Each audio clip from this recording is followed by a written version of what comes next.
Hello दोस्तों, आपका स्वागत है आपके अपने चैनल द कॉमर्स वर्ल्ड में। दोस्तों, जिस चैप्टर को हम लोग स्टार्ट किए थे अर्थमेटिक प्रोग्रेशन, उस चैप्टर में हम लोग टाइप 1 और टाइप 2 का क्वेश्चन बना लिए थे और साथ में इस क्लास में हम लोग पढ़ेंगे टाइप 3 का क्वेश्चन जो अधिकतर एग्ज़ाम में पूछा जाता है। और दोस्तों, अगर अभी तक आपने हमारे चैनल को सब्सक्राइब नहीं कर रखा तो प्लीज़ सब्सक्राइब कर लीजिए और बेल आइकन पर ज़रूर क्लिक कर लीजिएगा। वीडियो के नीचे लाल कलर का बटन सब्सक्राइब का दिया हुआ है।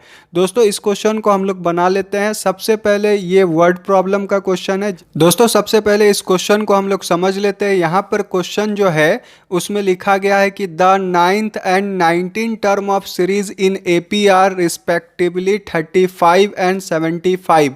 यहाँ पर कहने का मतलब है कि 9 टर्म 35 है और 19 टर्म 75 है। तो यहाँ पर आपको एपी का सीरीज निकालना है, तो वो कैसे आप निकालिएगा। तो दोस्तों, उसे सॉल्व करने के लिए एक चीज़ हमेशा आपको याद रखना होगा कि हमेशा आपका जो टर्म 1 रहता है वो ए रहता है। उसके बाद टर्म 2 का बात करें तो a प्लस डी होता है। उसके बाद T3 के बात करें तो यहाँ पर a प्लस 2d होता है। उसके बाद यहाँ 1 भी लिख सकते हैं, नहीं भी लिख सकते हैं। T4 का बात करें यहाँ पर तो a प्लस 3d होगा। उसी तरह T5 का बात करें तो a प्लस 4d होगा। यहाँ जैसे जैसे टर्म बढ़ते जाता है डिफरेंस ऐड होते चला जाता है। तो दोस्तों, यहाँ पर आप देख सकते हैं T2 का मतलब होता है a प्लस 1d, T3 का मतलब होता है a प्लस 2d, मतलब 3 लिए तो एक कम लेना है। अगर हम लोग फॉर्मूला के थ्रू समझते हैं तो अगर आपको n का वैल्यू 3 है और फॉर्मूला में पुट करना है Tn equal to a plus n minus 1d होता है, तो अगर इसे सॉल्व कीजिएगा तो a plus 3n minus 1d और n के जगह पर 3 पुट कीजिएगा तो T3 इक्वल टू होगा a प्लस 2d। तो आप देख सकते हैं, अगर आप इसे देख लीजिएगा तो इतना फॉर्मूला से सॉल्व करने का ज़रूरत नहीं पड़ेगा। क्वेश्चन अगर आप पढ़िएगा तो यहाँ पर दिया गया है कि 9 टर्म 35 है और 19 टर्म 75 है। आपको let a equal to a मानना होगा और डिफरेंस को d इक्वल टू d मानना होगा। उसके बाद अकॉर्डिंग टू क्वेश्चन को अगर आप देखें तो उसमें कहा है T9 टर्म आपका होगा 35, तो आपको इस तरह से लिख लेना है। और यहाँ पर T9 इक्वल टू हम लोग मान सकते हैं a plus 8d equal to 35। ये पहला हो गया। उसी तरह अगेन अकॉर्डिंग टू क्वेश्चन आपको फिर से क्वेश्चन को देखना है। उसमें लिखा है T19 इक्वल टू 75, तो आपका यहाँ पर देख सकते हैं आएगा a plus 18d equal to 75। ये हुआ 2। दोस्तों, यहाँ पर 2 इक्वेशन हम लोग का आ चुका है। इसे हम लोग को सॉल्व करना है। तो फ्रॉम 1 एंड 2, 1 और 2 से हम लोग को सॉल्व करना समीकरण 1 और 2 से। तो दोस्तों, यहाँ पर फ्रॉम 1 एंड 2 लिख सकते हैं या समीकरण 1 या 2 से लिख सकते हैं हिंदी में। और उसके बाद इसे हम लोग को सॉल्व करना है जिस तरह हम लोग 10 में इक्वेशन को सॉल्व करते थे। तो यहाँ पर लिखना है a plus 8d equal to 35 और यहाँ पर लिखना है a plus 18d equal to 35।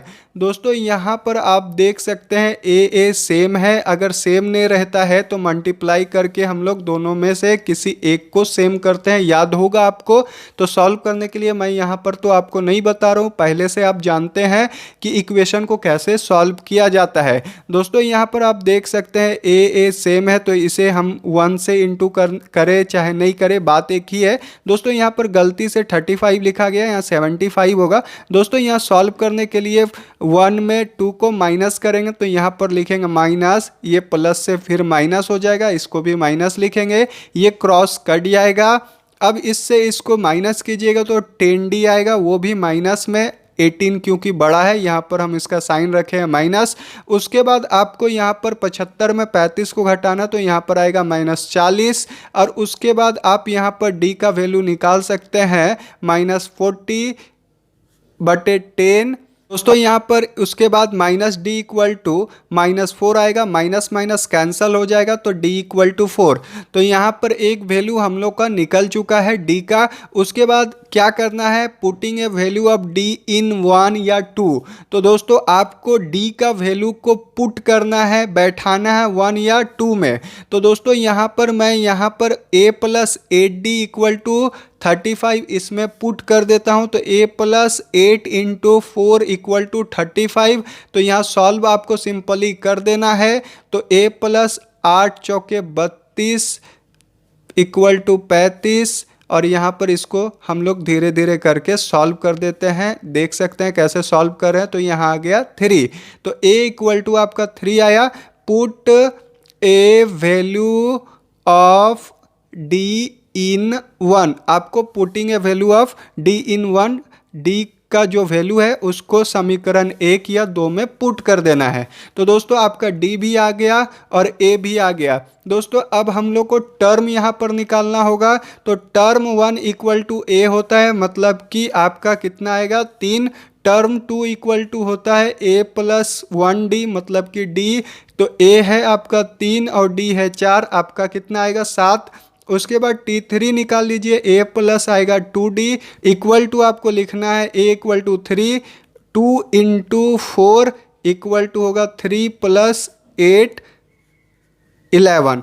तो आपका जो सीरीज बना 3 7 11, इस तरह से ये हो गया AP का आपका सीरीज। तो दोस्तों आप इस तरह से AP का सीरीज को निकाल सकते हैं। ये हो गया वर्ड प्रॉब्लम। बड़ी ही आसानी से हम इस क्वेश्चन को सॉल्व किए। ये क्वेश्चन हमेशा एग्जाम में पूछा जाता है।